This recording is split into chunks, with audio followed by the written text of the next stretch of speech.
The guy never imagined the first company that made him enjoy working was actually founded by a demon. Everyone here is beaming with happy smiles. The team vibe is absolutely amazing, unlike his previous job, where he had to work his ass off until midnight and get yelled at by his boss every single day. It made Chushi start questioning his life. At that moment, Jack thought he was gonna jump into the river to kill himself, so he just pushed him in. Of course, that wasn't his intention. As compensation, Jack found Chushi a new job. At this company, everyone's job gets randomly assigned, so you do something different every day. Since the workload is super light, veteran employees are really lenient with newbies. You won't get scolded even if you mess up. Instead, you'll get help from your coworkers. After a full day of work, Chushi felt a huge sense of fulfillment. He was really grateful to Jack for the referral, but Jack just told him not to get too hooked on it. The next day, Chushi actually got assigned to the manager position, so he came up with a bunch of ideas and even organized a competition, splitting all the employees into 2 teams, adding some motivation to the boring work. In the end, the blue team won. He praised the blue team for doing great and encouraged the red team. By the end of the day, the experience was 10 out of 10. The next day, he wanted to keep giving orders, but found out he wasn't the manager anymore. And after finishing work this time,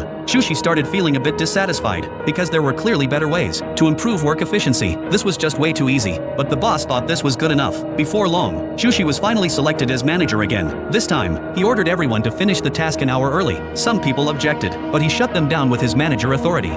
Everyone had to speed up their work and organize things exactly his way. Someone tripped and fell while carrying stuff, which meant they couldn't finish an hour early, even though it was only a few minutes late. Chushi was absolutely furious. He yelled at the employee who made the mistake and unconsciously said the exact same things his old boss used to say to him. As the employee's faces turned into his old self, Chushi finally realized what he was doing. He tried to run away like a maniac and wanted to forget the stupid thing he just did. But what's done can't be undone. While running away, Chushi ran into Jack about what just happened. Jack decided to give Chushi a little punishment, so he used the demon's classic finger flick. The next day, a new project launched at the company called the Shady Company Experience.